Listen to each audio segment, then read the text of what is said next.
আমি তোমার নাম আছি চিরকাল, তোমার ছাড়া কারো থাকি বিশ্বাসে তব সন্নিধান, আসনায় আমায় ডাকো ডাকো ডাকো ইসাকে খুশিরা। প্রিয় শ্রোতা বন্ধু, প্রভু যীশু খ্রিস্টের নামে আমার আন্তরিক শুভেচ্ছা জ্ঞাপন করি।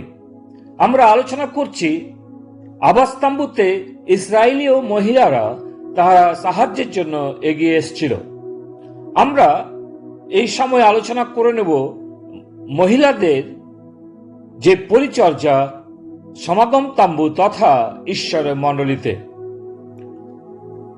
মহিলারা সমাগম তাম্বুর প্রয়োজনে পরিচর্যা করত।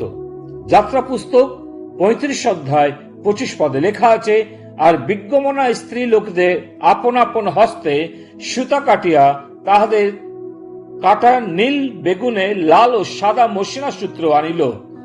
ঈশ্বর মসিকে ইসরায়েল জাতির জন্য সমাগম তাম্বু নির্মাণের জন্য এক নকশা দিয়েছিলেন এবং কি কি লাগবে সেই সমস্ত সামগ্রী বিষয়েও উল্লেখ করে দিয়েছিলেন।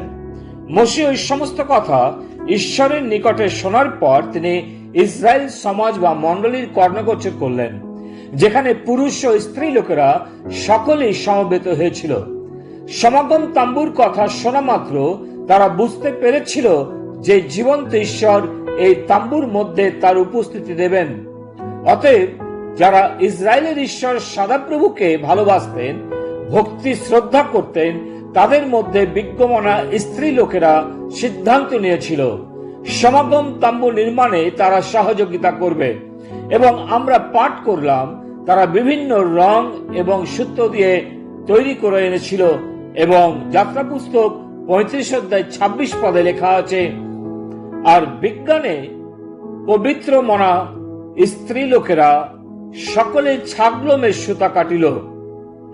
ছাগলম কাটার জন্য বিজ্ঞানের ছাত্রী স্ত্রী লোকেরা যারা শিক্ষিত ছিল উপহার স্বরূপ তাদের ক্ষমতা অনুযায়ী উপস্থিত করেছিল। হিতোপদেশ 14 অধ্যায় 1 পদে লেখা আছে, স্ত্রী লোকদের বিজ্ঞতা তাহাদের গৃহ গাঁথে, কিন্তু অজ্ঞানতা সহস্তে তা ভাঙিয়া ফেলে। সমাগম তাম্বু নির্মাণে স্ত্রী লোকেদের পরিচর্যা ছিল প্রয়োজন বুঝে নিজেদের হস্ত প্রভুর জন্য বাড়ি দেওয়া। আজও ঈশ্বর চান যেন মণ্ডলীর বোনেরা মণ্ডলী নির্মাণের প্রয়োজনে এগিয়ে আসে। নতুন নিয়মে প্রভু যিশুর পরিচর্যায় স্ত্রী লোকেরা সাহায্য করেছিলেন।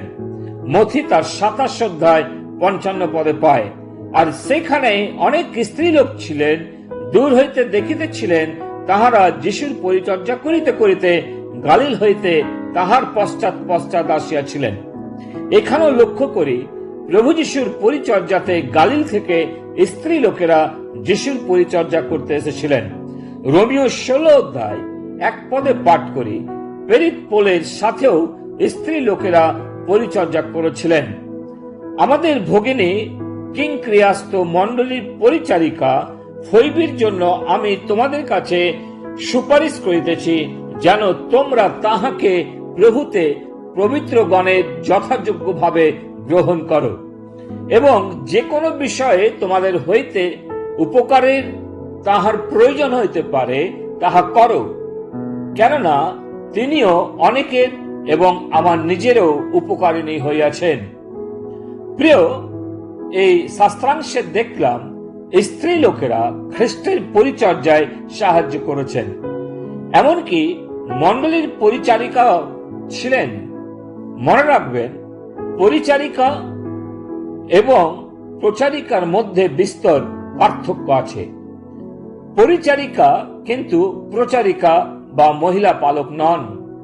আমরা যেন মনে না করি কিংক্রিয়াস্ত মণ্ডলীর বোন একজন পালক ছিলেন, কিন্তু তিনি মণ্ডলীর বিশ্বাসীদের প্রয়োজনগুলির প্রতি নজর রাখতেন এবং পরিচর্যা করতেন। আজও মণ্ডলী বা চার্চে বোনেরা পরিচারিকার কাজ বা পরিচর্যা করতে পারেন। পরিচর্যা করার জন্য ও কিন্তু বিজ্ঞতার প্রয়োজন, ঈশ্বরের আত্মার পরিপূর্ণতার প্রয়োজন। ভাইদের তুলনায় বোনেরা প্রভুর চরণে বেশি সময় অতিবাহিত করেন এবং এটি একটি বড় পরিচর্যা। স্ত্রী লোকেদের পরিচর্যার বিশেষ ক্ষেত্র হল তাদের পরিবার। যেমন 1 তিমথিও 5:14 লেখা আছে, সাধু পৌল তিমথিওকে বলেছিলেন মণ্ডলীতে শিক্ষা দেওয়ার জন্য, এবং আমরা পাঠ করি, অতএব আমার বাসনা এই, যুবতী বিধবারা বিবাহ করুক, সন্তান প্রসব করুক, গৃহে কর্তৃত্ব করুক, বিপক্ষকে নিন্দা করিবার কোন সূত্র না দেও। সাধু পৌল স্পষ্টতই বলেছেন স্ত্রী লোকেরা গৃহে কর্তৃত্ব করুক, এর অর্থ নিজের ঘরের যত্ন নিক এবং ভালো সাক্ষ্য বজায় রাখুক। তার জন্য লক্ষ্য থাকে পরিবারকে একটি উত্তম ঘরে পরিণত করতে পারেন, যেখানে শান্তি ও আনন্দ বিরাজ করবে। প্রভু তিনি তার বাক্যে আমাদের আশীর্বাদ করুন। পিতা ঈশ্বর, তোমাকে ধন্যবাদ দিই যে যেমন সমাগম তাম্বুতে স্ত্রী লোকেদের যে দায়িত্ব তা মহৎ ছিল, তথা তোমার মণ্ডলীর প্রতিও স্ত্রী লোকেদের যে দায়িত্ব অনেকটা আছে, তুমি সেই কথাই প্রকাশ করেছ। প্রার্থনা করি তুমি প্রত্যেক বোনকে বুঝতে সাহায্য করো, যেন তারা তোমার পক্ষে তোমার জন্য এগিয়ে আসেন তোমার সেবা কার্যে। প্রার্থনা প্রভু যিশু তোমার নামে চাই, আমেন।